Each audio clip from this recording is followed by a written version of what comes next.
Welcome to Childhelp's Dare to Care podcast, where every story of struggle transforms into a beacon of hope. Together, we'll uncover the courage to rise above our challenges and rediscover joy and resilience. Let's dare to care. Due to the sensitive nature of the content, viewer and listener discretion is advised.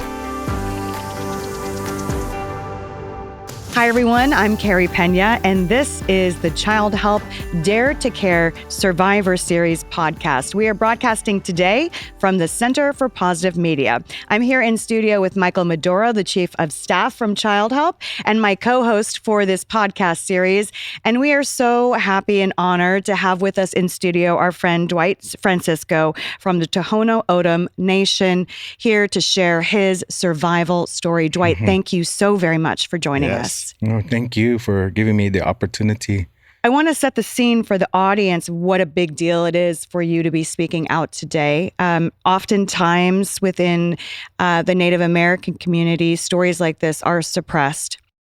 You've made a decision in your life that you want to start speaking out, not only to free yourself, but to help empower others. If you could begin with, your story of abuse and what happened to you as a child. Sure. It's very common in Indian country for grandparents, great-grandparents to raise younger children when the parent is away working or in college. And that was the case in my family. My mom was away, attending college.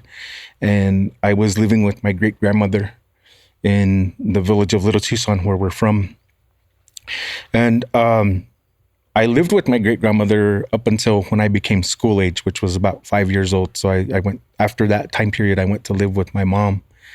And so in that time period, this was kind of the time period for which, the what I have come to call the sexual assault happened. And it was, someone within our community, did this to me. In an earlier conversation, I was acknowledging that, it was something that was a big secret in my life, way into my middle-aged adulthood. And even then, it was still a big secret because the only person that I exposed or talked to about it was my ex-wife. And so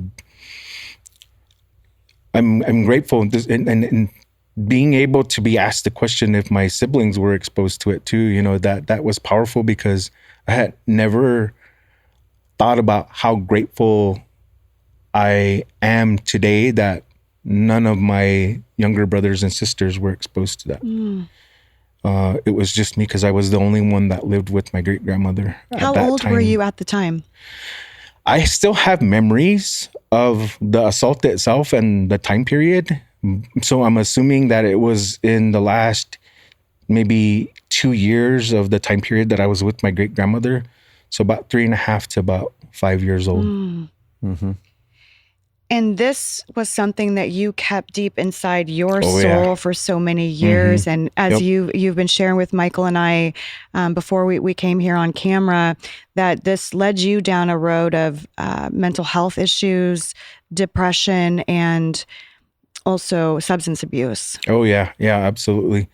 I mean, those are some of the common consequences of any type of abuse. But for myself, in my opinion, because I'm not only have I gone through the stages of being a victim for many, many, many years, but confronting the hurt and pain of what happened caused me to shift out of victim mode into survivor mode. Mm-hmm. And in survivor mode, I learned how to, one, with the help of a therapist, to confront what happened in the past, to realize that it wasn't my fault. Mm-hmm. Even though I believed for many years it was, that I must have done something to deserve to be treated that way. And that along with that came a great deal of guilt and shame that what happened to me should be kept a secret because my family doesn't need to be stigmatized by what I was already carrying myself as an individual, even though I was a child at the time. And through therapy, I was able to confront some of the after effects, which were, I'm the oldest of 6 children. So as a hero, the hero role, to be the third parent and to protect and take care of my younger siblings. I was a perfectionist. So I was definitely, everything had to have a place, a way of doing things. I lived with a great deal of shame. And so what the shame was I was a people pleaser. I had to learn how to adapt in my family and in my society by proving to the world that I was deserving of acknowledgement, love, acceptance, and to avoid being subjected to the hurt and the pain of what happened when I was living with my great-grandmother.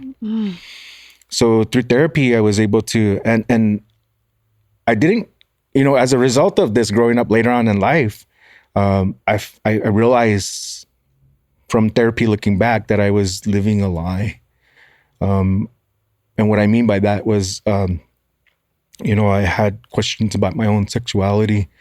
But again, through therapy, I was able to confront the fact that I'm a two-spirited individual, which means that today I'm comfortable saying that I'm gay, and that being gay is not a result of what happened to me as a child, but it's just the design of who I am, and that's part of who Creator made me to be. It's just that as a result and a consequence of what happened in my past, mainly because of the sexual assault, that it caused me to ask questions about myself, questions that I couldn't answer as a child.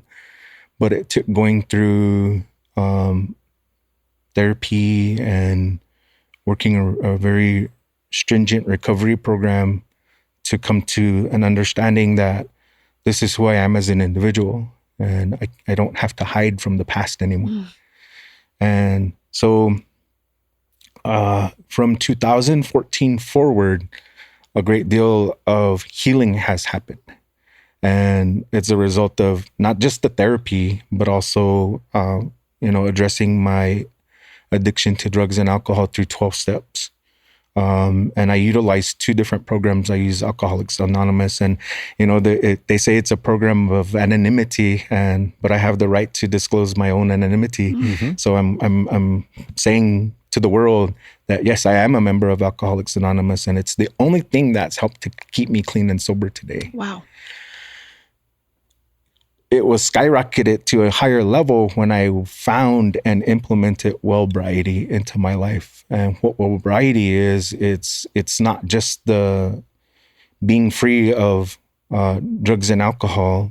It's the balance of wellness, physically, spiritually, mentally, and emotionally. And so I live in Wellbriety. I walk the red road of Wellbriety to help me understand who I am, not just as a member of Alcoholics Anonymous, but who I am as a Native person celebrating my life, walking the red road to Wellbriety to stay clean and sober and live in balance. So not only do I live that way of life, but I'm also a Wellbriety fire starter. So I implement a variety of teachings. So study guide for the Red Road to Wellbriety book, implementing 12 steps, which is done in a circle rather than a line. I facilitate talking circles. I help individuals with smudging ceremonies. I participate and co-facilitate sweat lodge ceremonies. So a great deal of traditional concepts that help me understand how to live in balance and continue to heal from that part of the past that was probably the most traumatizing. Talk with us a little bit about that smudging process, because I loved when you and I were talking about it, the imagery that I had in my head of how that applies. You applied it to your life as it relates to both the trauma that you experienced and how you healed from that trauma, both from the abuse as well as from the substance abuse. Talk to us a little bit about smudging, because I love that imagery. Yeah. So the way I facilitate and help participants in talking circle, as well as individual ceremonies when we smudge. Smudging is the concept of utilizing traditional medicines, which we believe were gifted to us by Creator to help us maintain our physical existence. The concept that we are spiritual beings having a human experience says that innately I'm just here as a visitor, and that my body is a earth suit. that holds the spirit on the inside. And so as we travel through our journey in the physical existence in our life here on earth, we go through lived experiences that will cause us to carry, imbalance, disconnect, trauma, hurt, chaos, consequence. And the way I impart that understanding of why smudging is so important is, if you can imagine, being in the shower and you take shampoo and you take the essence of that shampoo and you scrub it into your hair, and then you get, body wash or a bar of soap. And the way I actually say this is you start to hit all the cracks and the crevices. And what you're doing is you're basically washing your physical existence of all the dirt, the toxins, the sweat. And so after that cleansing in the shower, you come out of the shower using that sacred water to wash away all of the impurities and the toxins. You feel refreshed, you feel clean, you feel rejuvenated and ready for the day. And if you can imagine that on the inside, we have a spirit, why would you not take care of your spirit on the inside just as good as you do with your body on the outside? And the way that our spirit gets dirty is mental and emotional capacity. We get depressed, we get angry, we get sad, we get helpless, we get hopeless. We go through a variety of different thoughts and emotions that sometimes if we don't deal with them, they build up. And we carry, the analogy is we carry a backpack full of bricks. And if we don't address that, if we don't ask for Creator's help to release and let go and forgive and heal from some of those emotional and mental capacities, then we walk around, hey, Dwight, how are you doing? Oh, I'm doing okay. Mm-hmm. You're lying, Dwight. It's that mask. Right. It's that mask of, like, I'm okay, but deep down inside, I'm hurting so much. So smudging is a gift from Creator, utilizing those medicines and those ego feathers to help us make a mental decision that I'm now ready to let go of some of this stuff. Only when we let go of some of that stuff that is filling our spirit from the tip of our toes to the top of our head, if we walk around with all that negative energy, then we have no room for love, compassion, responsibility, integrity. It's like the cup full of water and it's all negative stuff. And so we have to get rid of some of the negative stuff and to make room for the good stuff. Exactly right. One of the elements of Childhelp is that on the doorway of every Childhelp facility are the words, all who enter here will find love. And that's really an intention that we put forward with all of our programs and services. So when a youth contacts our National Child Abuse Hotline, and they're scared and they're uncertain and they don't know if somebody on the other line is really going to listen and believe them and help them and support them, it starts with love. But in order for that individual to make that phone call, it starts with love of self. It starts with the belief that I am worth that phone call. I am worth identifying somebody safe in my life to help get through this, that I am not somebody that deserved the type of trauma or abuse. It's not my fault, words that you used earlier. You shared with me a little bit earlier about a very special hike that you took. And when you told me that story, I got a little emotional on it. And the reason I got emotional on it is because, again, the imagery that I was able to conjure up as you were telling me the story of this hike and what that journey meant for you and that example of love for yourself that you then were able to take forward and demonstrate in the work that you're doing now. If you could briefly share a little bit about that hike, what happened on that hike, and then how that's translated to your work today, I'd appreciate that. Oh no, absolutely. And I love that statement imparts the comfort zone that's created, the safe space that, Childhelp is creating for the victims, because it's so badly needed. And on this hike, what it was the second part of a Actually, a suggestion out of the Red Road to Wellbriety book in chapter 10, it talks about these 8 feelings that we develop as we're growing and maturing in life.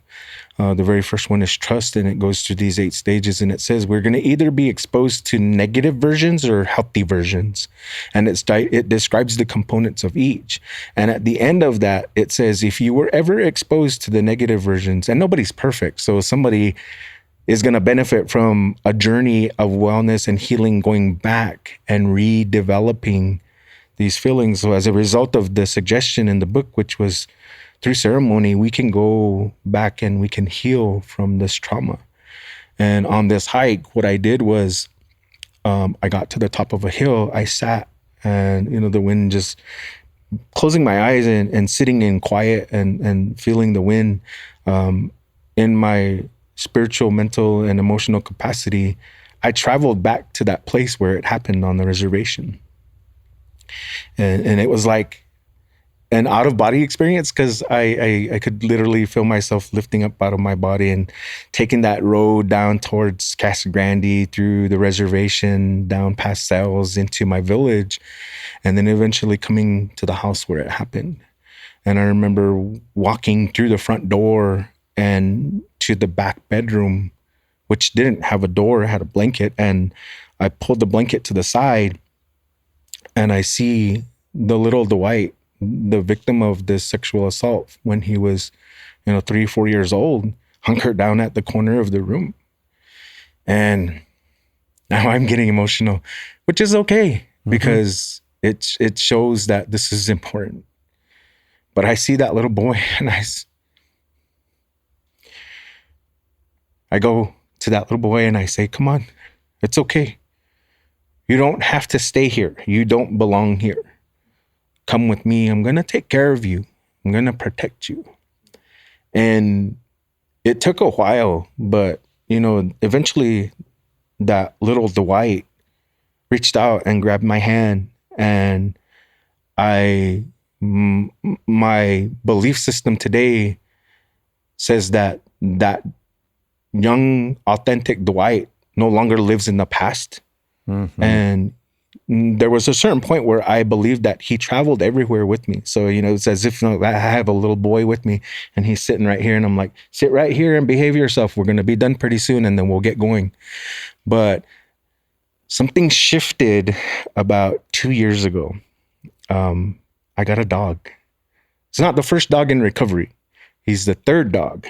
But the difference is this dog is such a big part of my current life in wellness and recovery. And I believe that the spirit of myself now lives inside that dog. And the reason why I say that is because when I come home, his name is Tanka. Tanka is so excited and happy to see me. And he'll do the zoomies back and forth, run around the house. It looks like he's doing somersaults. He comes, and I've taught him not only to, handshake, high five, but also hug. He'll jump and he'll hug, and he's just so excited to see me. And so, my belief system says, because I've made a decision to be unselfish and care for my dog, because I've made a commitment to care for that young version of myself that was a victim back then, because I've made a decision to protect and take care of him, he now lives inside of Tanka and he's comfortable there. And so when my dog sees me, that's the little version of myself saying, I'm so happy to see you. I'm glad you're home. Let's sit down and hang out now. Mm-hmm. And what you're describing in such a powerful way is the work that so many therapists do with the inner child, right? Protecting your inner child, your young self. It is incredible hearing you tell the story. How does it feel? And for a lot of folks are watching so they can see the look on your face. And as you travel this road of various emotions, understandably so. But for those who are listening to the podcast, they don't have a view of the looks on your face. How does it feel sitting here today, standing in your power and sharing this story? There is a profound sense of balance and peace. And that's all I've ever wanted in life is to be happy. And, life isn't perfect. I still come with my share of challenges and struggles in life. But today, number one, I'm still clean and sober. Good for I'm you. not drinking and drugging as a result of the problems in my life. Earlier, I mentioned transitioning from being a victim into survivor mode. Well, actually, that's not the last stage of that transition. What I've been taught by a very powerful elder from California is that you actually go through one more transition, and that's when you heal enough in survivor mode, you move into warrior mode. And in warrior mode, what you're doing is you're using your story to help heal other people. And today, that is the essence of my life, is the work that I do, both locally, tribally, within the state, and now nationally, is to utilize my lived experiences and my expertise in recovery and wellness to deliver the story that in hopes will help other people understand that it is possible to heal. It is possible to confront the variety of hurts and pains of the past, abuse, abandonment, sexual assault, whatever the case may be. In the ways that we have dealt with that, whether it was relying on drugs and alcohol, sex, unhealthy sexual behaviors or relationships, food, gambling, codependency.